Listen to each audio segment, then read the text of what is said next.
Welcome back to English from A to Z, where we take a deep dive into fascinating topics, really unearthing those overlooked treasures of insight that elevate your understanding. Today, we're not just scratching the surface, we're truly sinking our teeth into something ancient, universal, and, well, incredibly diverse: cheese. Now, you might think you know cheese maybe as a staple in your fridge or, a topping for your favorite dish, but we're about to journey through a world of textures, flavors, and profound cultural traditions that will undoubtedly surprise and delight you. Indeed.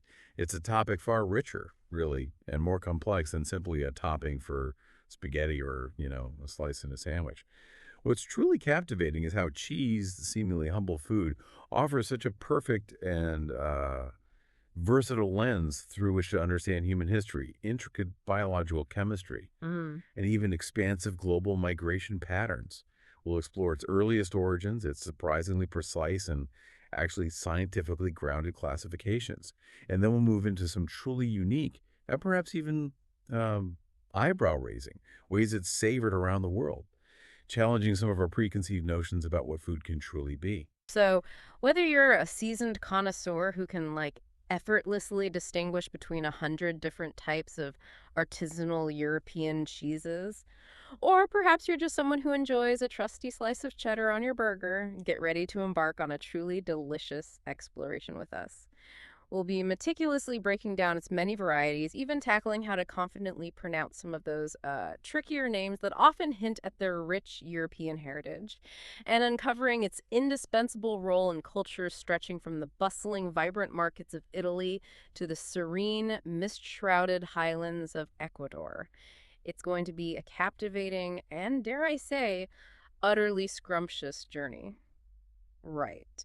So, our mission today is to thoroughly unpack the incredible, almost dizzying variety of cheese by exploring the foundational categories that define its vast and intricate landscape. We want to understand not just what makes each unique, but why delving into the fascinating interplay of texture, flavor, and the underlying scientific processes. And as we do this, we'll highlight some truly unexpected cultural connections that reveal cheese's deep and enduring roots in human society far beyond mere sustenance. Our goal is really to equip you with a comprehensive and, well, nuanced picture of this beloved and universally cherished food. And to guide our exploration, we'll be drawing a wealth of insights from a fantastic source that introduces us to the fundamental principles of cheesemaking. This resource takes us from its ancient origins, as a vital and ingenious food preservation technique, all the way to its sophisticated modern culinary applications. Our aim is to ensure that you leave this deep dive not just with a broader understanding, but with a profound newfound appreciation for this incredibly versatile, deeply cultural, and historically significant staple food. We'll be diligently connecting the dots between its humble production and its monumental global impact, revealing layers you might never have considered. Okay, let's truly begin at the very genesis, the absolute starting point of this incredible story. Did you know that cheesemaking is not merely an ancient practice, but an incredibly ancient one? We're talking about origins stretching back not just hundreds, but thousands of years. This isn't just a modern culinary art that suddenly appeared in recent centuries, it's a profound skill, a true craft that dates back to the very dawn of settled civilization. In essence, it truly is one of the oldest, most enduring, and, well, undeniably delicious foods humanity has ever created. That's precisely right. If we connect this to the broader tapestry of human history, it speaks absolute volumes about humanity's innate ingenuity in food preservation and its remarkable capacity for transformation. Imagine for a moment those early communities. They were grappling with a world utterly devoid of refrigeration. Milk, a vital source of protein and fat, was an incredibly perishable resource, often going sour within hours. Then, perhaps by a serendipitous accident, maybe carrying milk in an animal's stomach which contains natural rennet, or leaving it to curdle in a warm environment, they discover something amazing.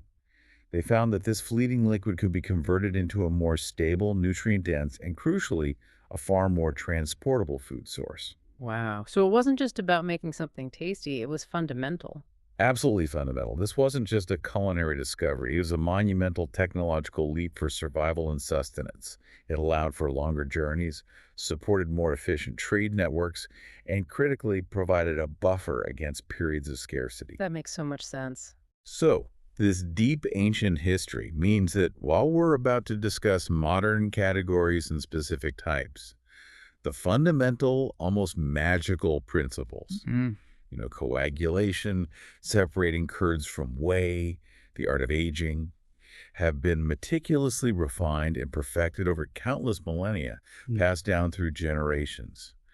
The basic underlying science remains astonishingly consistent, but the artistry and complexity have evolved into, well, countless forms. And what's truly astonishing, even with all our incredible modern technology and food science today, is that anyone, virtually anyone, can be a home cheesemaker. You don't necessarily need a massive industrial Yes, factory, listen. right? Exactly. There are accessible and surprisingly simple recipes available for almost all the diverse types we're about to discuss. So you can craft them right in your own kitchen. It really brings home that profound idea that this is a truly ancient, enduring craft that can be practiced and enjoyed by anyone, anywhere. Connects us directly to those ingenious early cheesemakers. Okay, let's unpack this fascinating world and give it some structure then. Our source material very clearly tells us that cheese is usually categorized into four main types. This isn't just like a whimsical culinary distinction, it's a systematic framework, a crucial way to truly understand the vast differences we encounter. hmm When you walk into a deli or even just the dairy aisle. hmm This classification isn't just helpful, it's absolutely fundamental. Yeah. Yeah, it really is. And this immediately raises an important question for us. What precisely defines these distinct categories? Hmm.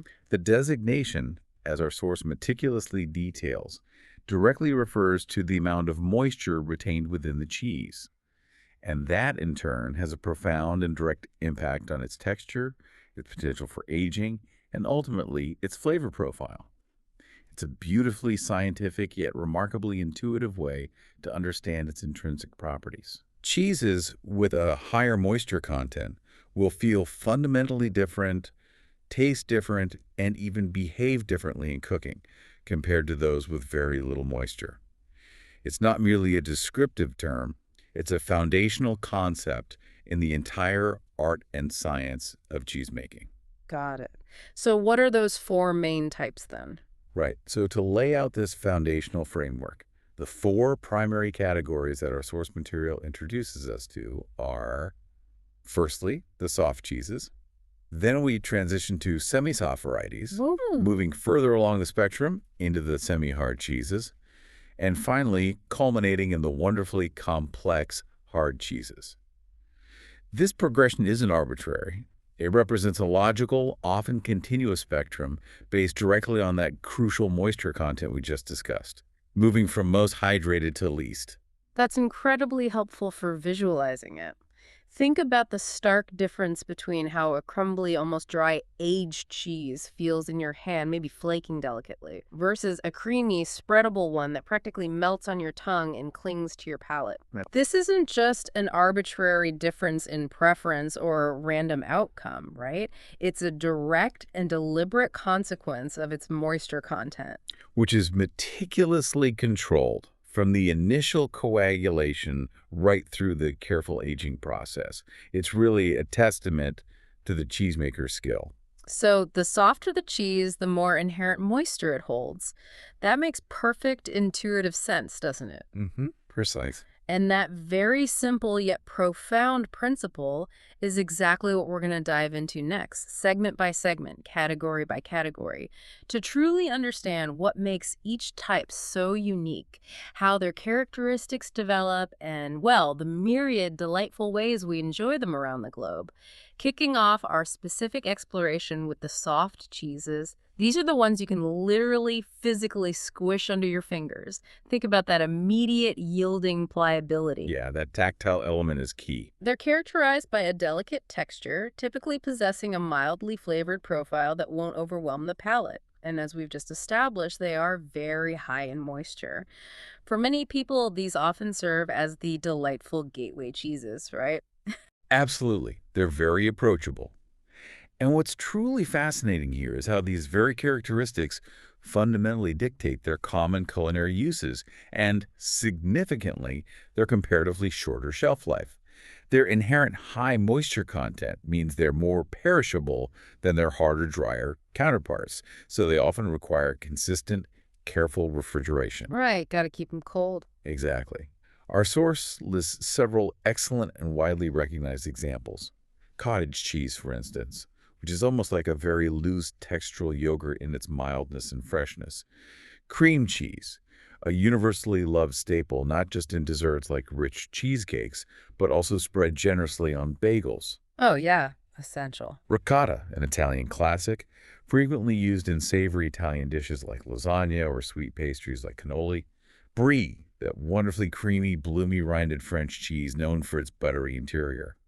Mozzarella, a global favorite, synonymous with melting beautifully on pizzas and in pasta dishes. And Munster, a milder, pale yellow cheese, often found sliced in sandwiches. Each offers a unique expression of the soft category. Imagine for a moment the simple pleasure of spreading that rich, velvety cream cheese generously on a warm, toasted bagel. Maybe with a sprinkle of everything's seasoning. Oh, man. Classic.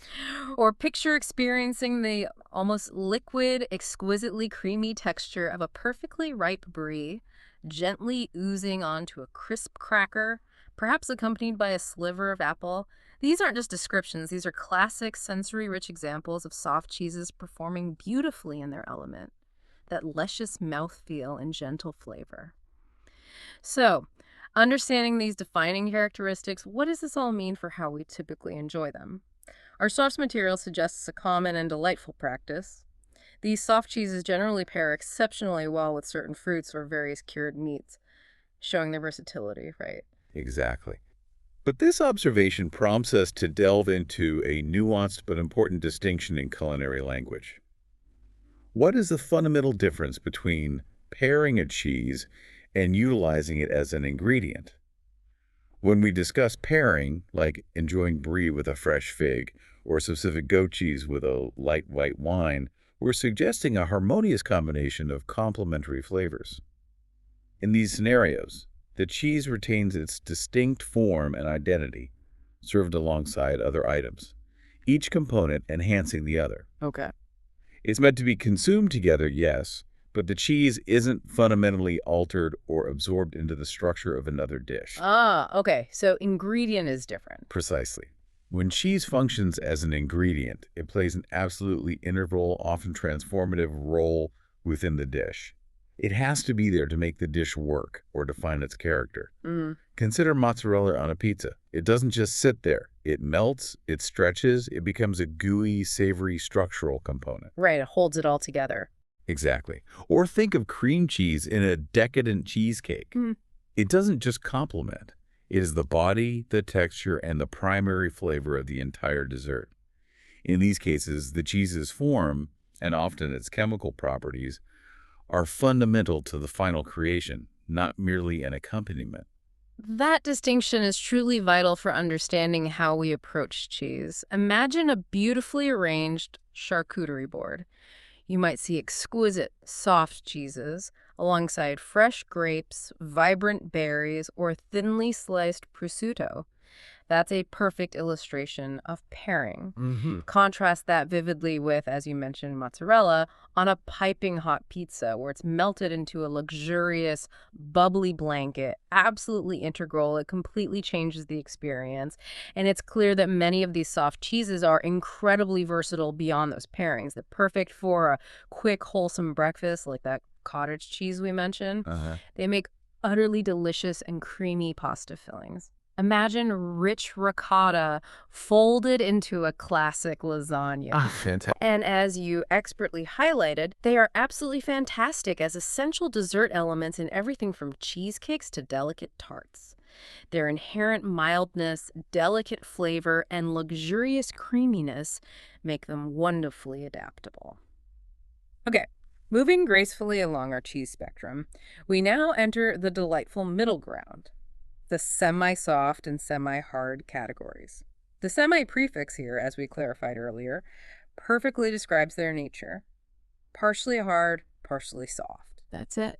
This is that wonderful sweet spot where cheeses possess a bit more structural integrity than their softer cousins, but still retain a pleasing, often sliceable pliability. This fascinating middle ground, indeed, allows for an even wider and more interesting range of textures and significantly begins to offer slightly stronger, more developed flavors compared to many of the delicate soft cheeses. If we consider the broader picture, this shift often suggests a more extended or complex aging and processing period, which directly contributes to that increased depth and intensity of flavor. Ah, so a bit more time involved usually. Often, yes. These cheeses aren't as fleetingly delicate as a fresh brie, nor are they as intensely sharp and dense as some of the most aged hard cheeses. They often hold their shape exceptionally well, making them superbly ideal for clean slicing. And their inherent versatility means they are frequently grated to effortlessly add a savory punch to various dishes. So we're really talking about the true workhorses of the cheese world here, cheeses that are often incredibly versatile for everyday use. Very much so. They possess enough firmness to be sliced cleanly for sandwiches, providing a satisfying bite, but they can also be grated with minimal effort to sprinkle generously over meals. It's a very practical and approachable category, and that slightly stronger flavor allows them to stand out without being overpowering. Here's where our journey gets really interesting, because it's in this semi-soft and semi-hard category that we find some cheeses sporting distinctly American-sounding names. This marks a noticeable departure from the predominantly Italian and French names we've seen so far. It's fascinating how traditions evolve and localize, isn't it? Absolutely. Our source material highlights several incredibly popular examples within this category that resonate deeply with American culinary traditions. We have American cheese, of course, often a processed cheese food synonymous with cheeseburgers. The classic yellow slice. Indeed. Then there's Colby, known for its mild flavor and open texture. Kojak, a particularly fascinating example of innovation. Monterey Jack, a California native, celebrated for its mild, buttery flavor and even cheddar. Ah, cheddar, even though it's English originally. Exactly. While originating in England, it has certainly become a veritable household name and an iconic staple in American cuisine, produced in countless variations. Kojak cheese, as you mentioned, is particularly compelling because it's a popular and deliberate blend of two other distinct cheeses, Colby and Monterey Jack. Okay, so why blend them? What's the advantage? Well, it ingeniously combines the slightly sharper, more pronounced flavor profile of Colby with the milder, creamier characteristics of Monterey Jack, creating a beautifully balanced and broadly appealing taste profile. But it's not solely about flavor. It's also about crucial practicality. Oh, so. Kojak is specifically designed to melt far better and more evenly than plain Colby cheese, making it an absolutely fantastic choice for dishes where you desire that perfect, luscious, gooey pull like in a classic grilled cheese sandwich. Oh, right. The meltability factor. That's key for grilled cheese. Precisely. It's a brilliant example of cheesemakers tailoring products for specific culinary needs. Ah, that explanation brings so much clarity. Think about that iconic, perfectly melted slice on a classic fast food burger that's typically cheddar, a quintessential semi-hard cheese. Or conjure the image of that wonderfully melty, irresistibly gooey grilled cheese, often crafted with American cheese or Kojak, delivering that ultimate comfort food experience. These cheeses truly are the unsung workhorses of countless American kitchens, and the sheer versatility we find here is absolutely immense. You can effortlessly grate these cheeses for nachos or sprinkle them over pasta. Uh, Alternatively, you can slice them perfectly for a hearty sandwich. They truly hit that ideal sweet spot of robust flavor, pleasing texture, and fantastic meltability. Now, our deep dive also brings us to some increasingly popular and fascinating Mexican cheeses, specifically adobera and queso fresco, which reside comfortably within the semi-soft category. I hear you have quite a bit of personal experience with queso fresco. It seems to be gaining traction internationally. yes, I've had the pleasure of enjoying queso fresco many, many times, and it's truly a delight. What's particularly fascinating and quite indicative of its nature is that queso fresco literally translates to fresh cheese in Mm. Spanish. Fresh cheese, simple enough. Exactly. This simple translation perfectly captures its defining characteristic. This isn't an aged cheese undergoing months of maturation. Quite the opposite. It's very immature, exceptionally fresh, sometimes produced in as little as a day or two, or even just overnight. This rapid production cycle gives it its distinctively light, milky, and clean character. And what about the texture? You mentioned it's different. Yes, it's notably a little bit crumbly. Unlike a firm block you might slice cleanly, queso fresco often breaks apart easily into small, irregular balls or crumbles. Oh, right. Because of this inherent crumbly nature, it's most commonly and effectively used as a delightful ingredient on tacos, where its texture works perfectly. However, I've also enjoyed it immensely crumbled over a perfectly fried plantain or dolloped alongside sour cream. In these simpler applications, the freshness truly shines. So it's a complete departure from the long-aged complex cheeses. A quick, fresh delight offering a totally different experience. Exactly. It's a testament that great cheese doesn't always need long aging. And this rapid production process stands in very stark contrast to the next category, hard cheeses, which often require extensive, patient aging. This difference in maturity is key to the diversity we're exploring. Now we're really talking about the venerable elders of the cheese world, the magnificent hard cheeses. These are the varieties that truly stand the test of time, often taking a very long time, sometimes years, to reach their final complex state. The epitome of patience in cheesemaking. Absolutely. If we connect this to culinary artistry, the extended aging process dramatically influences not just texture, but profoundly deepens flavor intensity and complexity. Much like a fine wine developing character with age, the older the cheese, the more concentrated, intense, and exquisitely nuanced its flavor becomes. So what's actually happening during that aging? What makes it so different? That's a great question. It brings us to what unique characteristics aging imparts. As moisture is meticulously drawn out over time, the flavors concentrate dramatically. Concurrently, an incredible enzymatic ballet begins.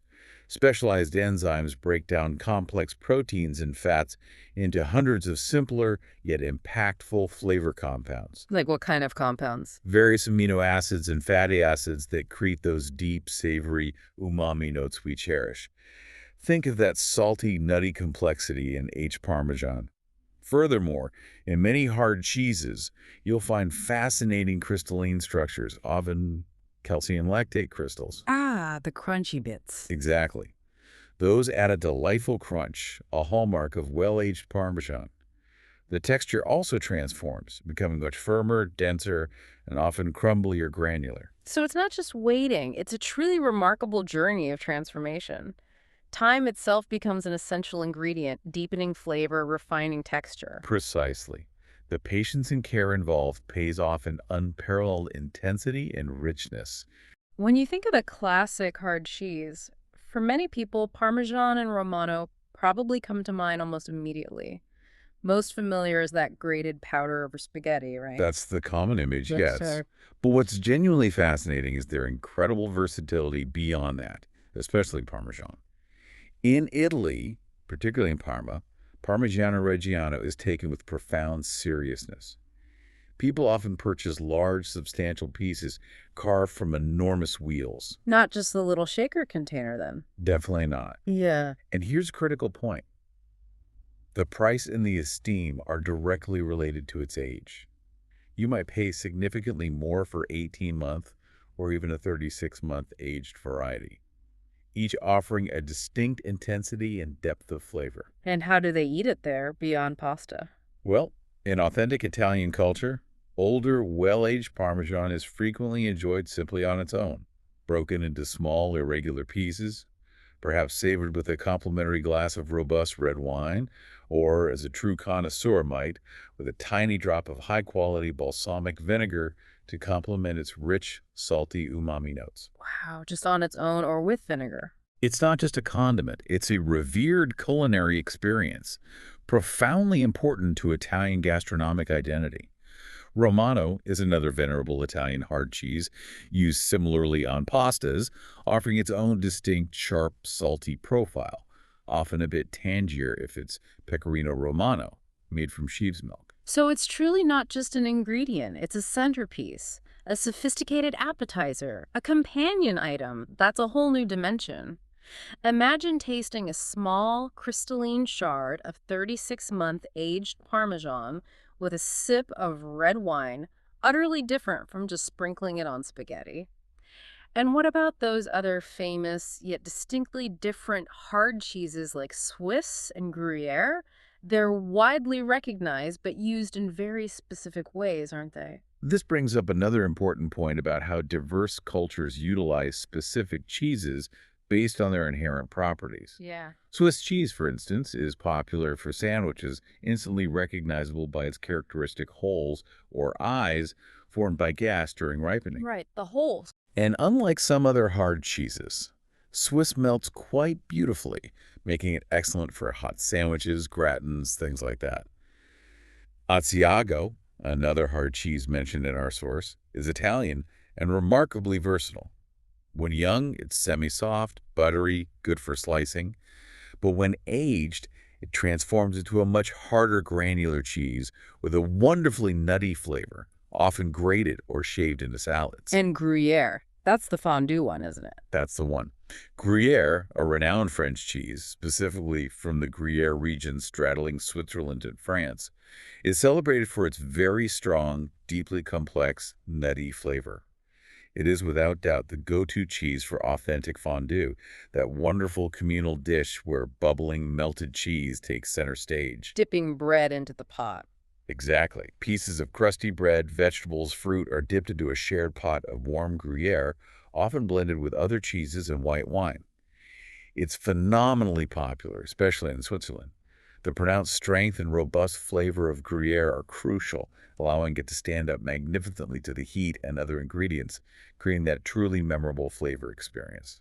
The iconic image of that bubbling fondue pot with bread being eagerly dipped, that's often Gruyere at its finest, demonstrating its meltability and robust flavor. It's utterly fascinating how specific cheeses become so intimately synonymous with particular culinary traditions and national dishes. We've thoroughly explored how cheese varies wildly, making texture, flavor, but our discussion can't be complete without acknowledging its place in culture. How deeply it integrates into daily life, celebrations, even national identity. What's truly fascinating here is how cheese, wine, and cured meats so often form a revered culinary trinity in many parts of the world, reflecting deep historical trends and migratory patterns. In places like Italy, particularly Parma, where Parmigiano Reggiano is pride, this trinity is central to gastronomic identity. The cornerstone. Absolutely. And this influence extends far beyond Europe. In South America, countries like Argentina and Chile boast an incredibly strong culture around these same foods. Elaborate cheese boards, sophisticated wine pairings, artisanal cured meats are deeply woven into their social fabric. And that connection comes from immigration, you think? Very possibly, yes. This robust tradition in Argentina and Chile is likely influenced by significant waves of Italian and Spanish immigrants over generations. Spain, for example, has its own strong tradition of cured meats and distinctive cheeses like manchego. In vivid contrast, if you look at a country like Colombia, while cheese is consumed, their culture typically doesn't embrace cheese and wine in the same ceremonial way, showcasing just how diverse and localized these food traditions can be, even within the same continent. That truly makes you pause and wonder how much immigration, historical ties, colonial influences shape a country's entire culinary landscape, doesn't it? It's not just what grows locally, but the traditions people bring with them, a living culinary exchange. Indeed. This highlights how food traditions are dynamic, constantly evolving through cultural exchange. Which leads us to a crucial question. How do these cultural traditions, shaped by migration, continue to influence global tastes and the availability of certain cheeses today? We undeniably see a greater global presence of Italian and Spanish cheeses, perhaps, than Colombian ones, precisely because of this historical spread. Speaking of global tastes and quality, it's no secret that genuinely good cheese can be quite expensive, right? Sometimes feels like a luxury. Absolutely. If we connect this to the larger economic picture, the cost often reflects the significant time, painstaking effort, and specific conditions required. Particularly for aged varieties, very much like fine wine, quality comes at a premium. The longer it's aged, the more specialized care it needs. More labor intensive too, I meant. Definitely. All these factors contribute to the higher market cost. This raises a pertinent question. Does this inherent cost inadvertently inhibit the development of a strong cheese culture in regions where economic factors make such products less accessible? It's a complex interplay. Okay, let's pivot to a cheese that almost invariably sparks very strong opinions. Blue cheese. Definitely one of those love it or hate it items. It certainly is polarizing. What's truly fascinating here is that while all cheese production involves microbial cultures, blue cheese uniquely makes the mold visibly apparent. Those distinctive blue or greenish veins are not just incidental, they are a specific, carefully introduced type of mold, Penicillium roqueforti. Ah, so it's intentional. Very much so. It's most famously associated with French cheeses like Roquefort, celebrated for its very strong, often pungent, salty, sometimes peppery flavor. As you said, some adore it for its complex depth and boldness, while others find its intense flavor quite challenging. What does the mold actually do to the flavor? Great question. The Penicillium roqueforti performs a remarkable biological alchemy. It meticulously transforms fats into specific flavor compounds, ketones, and fatty acids. These are precisely responsible for its signature sharp, pungent, sometimes spicy, even slightly metallic flavor profile. It's a controlled biological process yielding a unique taste. It's commonly crumbled onto salads for a sharp kick or blended into creamy dressings. Like blue cheese dressing. Exactly. Yeah. That dressing is often how many people first experience blue cheese, even if they wouldn't eat a chunk on its own. So it's not just strength, it's a very specific taste profile.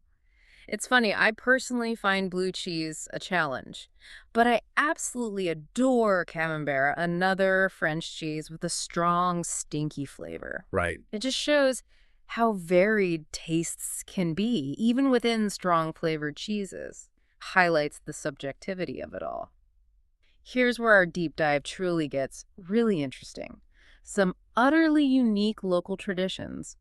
Did you know, for example, that in Ecuador they sometimes put cheese in their coffee for breakfast? Sounds utterly peculiar to many of us, but apparently it's a cherished local custom.